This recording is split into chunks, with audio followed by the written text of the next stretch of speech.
నమస్తే. Vanilla sprinkle నుంచి senior nutritionist doctor vanilla ఉన్నారు. వారితో మాట్లాడదాం. హలో వెనిలా గారు. హాయ్ గీత, ఎలా ఎలా ఉన్నారు? చాలా చాలా బాగున్నాను. బ్రైట్ కలర్ చేసాం ఇవాళ మనం. కదా ఇద్దరం. రైట్. ఇవాళ అడగాలనుకున్నది మేజర్ ప్రాబ్లం ఈ రోజుల్లో చూస్తున్నాం కదా, యంగర్ జనరేషన్ లో పీసీఓడి. ఓకే. ఎంతమంది కంటే ఎవరిని విన్నా ఆ ప్రాబ్లం ఉంది. అలాగే పెళ్ళైన ఆడపిల్లలు ఇంకా వాళ్ళకి పిల్లలు పుట్టలేదంటే కనుక ప్రాబ్లం ఉందన్నారు, అందుకని ఇలా. ఇంకొకటి ఏంటంటే, ఓ పక్క పీసీఓడి, మరోవైపు వెయిట్ బాగా పెరిగిపోతున్నారు. అంటే ఇవి ఎందుకు చూస్తున్నాం ఎక్కువగా అని అంటే ఏం చెప్తారు ముందుగా? Main hormonal imbalance. కొంతమందికి వెయిట్ గెయిన్ వల్ల హార్మోనల్ ఇంబ్యాలెన్స్ రావచ్చు, జెనెటిక్స్ వల్ల హార్మోనల్ ఇంబ్యాలెన్స్ రావచ్చు, లేదా స్ట్రెస్ వల్ల కూడా హార్మోనల్ ఇంబ్యాలెన్స్ రావచ్చు. స్ట్రెస్ వల్ల వెయిట్ ఇంక్రీజ్ అవుతారు. అవునా? స్ట్రెస్ వల్ల వెయిట్ ఇంక్రీజ్ అవుతారు. That is very main point. అదే. ఓకే. ఈ జనరేషన్ లో ఎక్కువ స్ట్రెస్, అంటే చదువులోనూ స్ట్రెస్ ఉంటుంది, వాళ్ళ లైఫ్ స్టైల్లోను, జాబ్స్ లోనూ స్ట్రెస్ ఎక్కువ ఉంటుంది. ఇదివరకు అంటే స్కూల్స్ లో కూడా ఎక్కువ స్ట్రెస్ పెట్టకూడదు అనేది అందుకని. Stress is the main thing for the obesity, hormonal imbalance, fat increase అవటానికి, బెల్లీ ఫ్యాట్ ఇంక్రీజ్ అవటానికి, వీటిలన్నిటికీ కారణం స్ట్రెస్. సో స్ట్రెస్ అనేది చాలా వరకు తగ్గించుకోవాల్సిందే. ఈ పీసీఓడి ఉండే వాళ్ళకి పీరియడ్స్ ఇర్రెగ్యులర్ అవటం ఓకే. పీరియడ్స్ రెగ్యులర్ గా ఉండే వాళ్ళకి పీసీఓడి, పీసీఓఎస్ ఉండదా అంటే ఉంటుంది.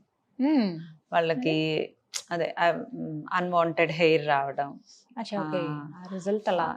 టమ్మీ పార్ట్ ఎక్కువగా రావడం, స్లీప్ డిస్టర్బెన్సెస్ రావటం, కొంతమందికి కాన్స్టిపేషన్ ఉండటం, ఇవన్నీ కొన్ని సిమ్టమ్స్ ఉంటాయి. కొంతమందికి పీరియడ్స్ రెగ్యులర్ గా ఉన్న వాళ్ళకి పీసీఓఎస్ కానీ పీసీఓడి ఉండే ఛాన్సెస్ కూడా ఉంటాయి. సో వాళ్ళు చెక్ చేయించుకుంటే వాళ్ళకి బయటపడుతుంది ఎందుకు ఓవర్ వెయిట్ అవుతున్నారు అనే దానికి రీజన్స్. థైరాయిడ్, పీసీఓడి, మన insulin resistance, hormonal imbalance, PCOS, ఇవన్నీ ఒక కారణం. సో ఇవి అన్నమాట రీజన్స్. అంటే లైఫ్ స్టైల్ అంటే ఈ జనరేషన్ లో ఎక్కువ మందికి వస్తుంది. అంటే మోస్ట్లీ స్ట్రెస్ వల్ల ఎక్కువ వస్తుంది. స్ట్రెస్ వల్ల మనం వెయిట్ ఇంక్రీజ్ ఎక్కువ అవుతాం. సో దాని వల్ల మీన్స్ పీసీఓడి ఎప్పుడు పోతుంది? పీసీఓడిని కంప్లీట్ గా మనం క్యూర్ చేసుకోవచ్చు. ఎక్సర్సైజ్, డైట్ వల్ల and sleep. Exercise very important. బాడీలో కదలికలు అనేది, బాడీలో మూమెంట్స్ అని కొన్ని యోగాలో కొన్ని ఆసనాలు ఉన్నాయి. పీసీఓడికి చాలా మంచి ఆసనాలు ఉంటాయి. సో అలాంటి ఆసనాలు వేసిన, walking is the best exercise. So walking వల్ల బాడీలో మన బాడీలో అన్ని పార్ట్స్ ఆల్మోస్ట్ మూమెంట్ అవుతాయి.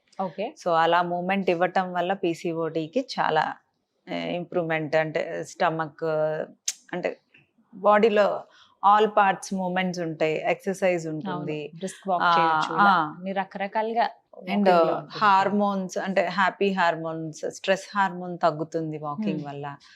సో వర్కౌట్స్ వల్ల ఎప్పుడైనా ఫీల్ గుడ్ ఫీలింగ్ వస్తుంది. సో వర్కౌట్స్ కంపల్సరీ, వాళ్ళ జీవితాంతం వర్కౌట్స్ చేయాల్సిందే. అండ్ వాళ్ళ బిఎంఐకి తగ్గ వెయిట్కి వెళ్తే పీసీఓడి ఉండదు. సో ఎప్పుడు ఎక్సర్సైజ్ చేయాలి అండ్ మానిటర్ చేసుకుంటూ ఉండాలి వాళ్ళ వెయిట్ని, వాళ్ళు తినే ఫుడ్స్ ని అన్నిటినీ మానిటర్ చేసుకుంటారు. ఫుడ్ దగ్గరేనండి చాలా మంది, అంటే ఇది ఇంటర్లింక్డ్ అని అంటారు. పీసీఓడి ఉందంటే ఆటోమేటిక్గా వెయిట్ గెయిన్ అనేది చూస్తాము, చాలా ఇబ్బంది పడుతూ ఉంటారు. ఏమైనా తినాలన్నా కూడా భయమే, ఇష్టంగా తినాలనుకుంటారు. ఏమన్నా తెలిసిన వాళ్ళు ఎవరైనా ఫంక్షన్ పిలిచినా ఎక్కడైనా సరే ఈటింగ్ చాలా మంది ఇష్టపడతారు. స్పెషల్ డిషెస్ కానీ నార్మల్గా కూడా కొంతమంది బాగా ఫుడ్డీస్ ఉంటారు. వాళ్ళు ఏంటంటే ఏమైనా తినాలన్నా కూడా భయపడుతున్న పరిస్థితి. ఇప్పుడు పీసీఓడి ఉంది కదా, ఆల్రెడీ ఒక ప్రాబ్లం ఉంది మనకి, ఇంకా ఎక్స్ట్రా ఫుడ్ తీసుకున్నామంటే ఇంకా ఎక్కువైపోతుంది ఫ్యాట్, లావ్ అయిపోతాము. మరి ఇలా అనుకునే వాళ్ళు ఏదన్నా ఒక ఫుడ్ తగ్గించో, లేకపోతే వాళ్ళ డైట్లో ఏదన్నా ఒకటి యాడ్ చేసో వాళ్ళు బరువు తగ్గొచ్చా అంటే ఏం చెప్తారు? ఫస్ట్ ఎక్సర్సైజ్, నిద్ర యాడ్ చేయాలి. Okay. Next low glycemic index ఉండే ఫుడ్ తినాలి. మనం చాలా సార్లు చెప్పాం, అంటే డైజెషన్ స్లో ఉండాలి, ప్రాసెస్డ్ ఫుడ్ తినకూడదు, బాడీలో ఇన్ఫ్లమేషన్ ఇచ్చే ఫుడ్ తినకూడదు, ప్యాక్డ్ అంటే చిప్స్ ఇలా ప్యాక్డ్ ఫుడ్, స్టోర్డ్ అంటే ఎక్కువ రోజులు స్టోర్ అయ్యి ప్యాకెట్స్లో వచ్చే ఫుడ్స్, ప్రాసెస్డ్ మీట్ ఇవన్నీ కూడా తినకూడదు. కూల్ డ్రింక్స్ ఇవన్నీ స్టాప్ చేయాలి. మేము అవి తింటే లావ్ అవుతామా, ఇవి తింటే లావ్ అవుతామా అని కాదు. అసలు చాలా మంది పిసిఓడి ఉంది అన్నా కూడా ప్రికాషన్స్ తీసుకునే వాళ్ళు చాలా మంది ఉన్నారు.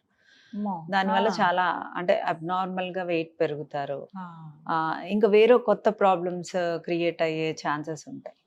సో ఎక్కువ ఫ్యాట్ ఇంక్రీజ్ అవటం వల్ల మెల్లగా ఫ్యాటీ లివర్స్ కూడా ఫామ్ అవుతూ ఉంటుంది. అంటే వీళ్ళు ప్రాసెస్డ్ ఫుడ్ కి లో గ్లైసెమిక్ ఇండెక్స్ ఉండే ఫుడ్లు అలా తీసుకోకపోవటం వల్ల వాళ్ళకి అవగాహన లేకపోవటం వల్ల ఎక్కువ ఫ్యాట్ ఫుడ్స్ తింటే ఆబ్వియస్ గా ఫ్యాటీ లివర్ ఒకదాని నుంచి ఇంకొక ప్రాబ్లమ్స్ అనేవి ఎక్కువ అవుతాయి. ఇన్సులిన్ రెసిస్టెన్స్ అవుతుంది, త్వరగా ప్రీ డయాబెటిక్ అయిపోతారు. సో బెటర్ పిసిఓడి ఉండే వాళ్ళు వాకింగ్ చేస్తూ వాళ్ళ బిఎంఐ కరెక్ట్ వెయిట్ మెయింటైన్ చేస్తే తప్పకుండా వాళ్ళ పీరియడ్స్ రెగ్యులర్ గా అయిపోతాయి. చాలా మంది వెన్నెల గారి డైట్ ఫాలో అయ్యి నాకు మళ్ళీ ఎన్నో నెలల తర్వాత పీరియడ్స్ మళ్ళీ వచ్చాయండి అని, కానీ ఇవి నేను చూస్తాను కదా రివ్యూస్ లో చాలా మంది చెప్తూ ఉంటారు. అంటే నిజంగానే వెన్నెల గారి డైట్ ఫాలో అయితే ఎవరైతే పీసీఓడితో బాధపడుతున్నారో వాళ్ళకి మళ్ళీ నార్మల్ గానే పీరియడ్స్ రావడం, క్యూర్ అవ్వడం జరుగుతుందండి? డెఫినెట్లీ సీడ్ సైక్లింగ్, నట్ సైక్లింగ్ ఇవన్నీ పెడతా ఉంటాను పీసీఓడి ఇన్సులిన్ రెసిస్టెన్స్ ఉండేవి. ఇక్కడ పాయింట్ ఏంటంటే మెయిన్ మీరు ఇచ్చేటువంటి ఫుడ్ ఏది? ఫుడ్ లోనే ఏమైనా చేంజెస్ చేస్తారా, లేకపోతే ఇందాక చెప్పినట్టుగా నిద్ర, ఫిజికల్ యాక్టివిటీ ఇంతవరకేనా? నా కన్సల్టేషన్స్ లోనే ఫస్ట్ నిద్ర టైమింగ్స్ ఓకే అంటేనే they will get into my programme. And నేను పిసిఓడికి డిఫరెంట్ గా డైట్ డిజైన్ చేస్తాను. ఓకే, మెయిన్ ఇచ్చేటువంటి ఫుడ్ ఏదండి? ఇది కంపల్సరీ మీరు ఆహారంలో seed cycling. Seed cycling is very important for PCOS and PCOD. Okay, so seed cycling seeds and nuts are valuable అండి. నా డైట్ లో అవి లేకుండా ఉండవు. నాన్ వెజ్ లేకపోయినా పర్లేదు. అంటే మన అసలు ఆయిల్ ఎలా తీసుకోవాలి అంటే, నేను చెప్పే పల్లి చట్నీ ఎలా ఉంటది, పల్లీని జస్ట్ రోస్ట్ చేసుకోండి, sunflower seeds 1 teaspoon roast చేసుకోండి, pumpkin seeds 1 teaspoon roast చేసుకోండి.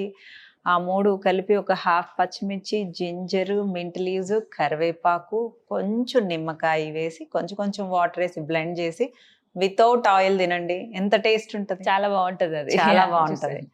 No oil, nothing, natural oils, good fats ఉంటాయి. సో ఇలాంటి ఫుడ్స్, ఈ ఫుడ్స్ ని ఎక్కువగా తీసుకొని, సీడ్స్ ఉండేది, నట్స్ ఉండేవి, అన్ప్రాసెస్డ్ ఫుడ్స్, కొంచెం నాన్ వెజ్ తక్కువగా తింటాము, వాటర్ రిటెన్షన్ అయ్యే ఫుడ్స్ తగ్గించడం అంటే కార్బ్స్, లో గ్లైసిమిక్ ఇండెక్స్ ఉండే ఫుడ్స్ని ఎక్కువగా తీసుకోవటము, నైట్ త్వరగా నిద్రపోవటము, 6 o'clock 7 o'clock ఫుడ్ ఆపేయటము, స్ట్రెస్ ఎక్కువగా తీసుకోకపోవటము, ఎక్సర్సైజ్ ఎక్కువగా చేయటము. Exercise compulsory. మార్నింగ్ కుదిరితే మార్నింగ్ ఈవినింగ్ కుదిరినా వాకింగ్, 2 పూట్ల వాకింగ్ చేసినా there is benefit. Right.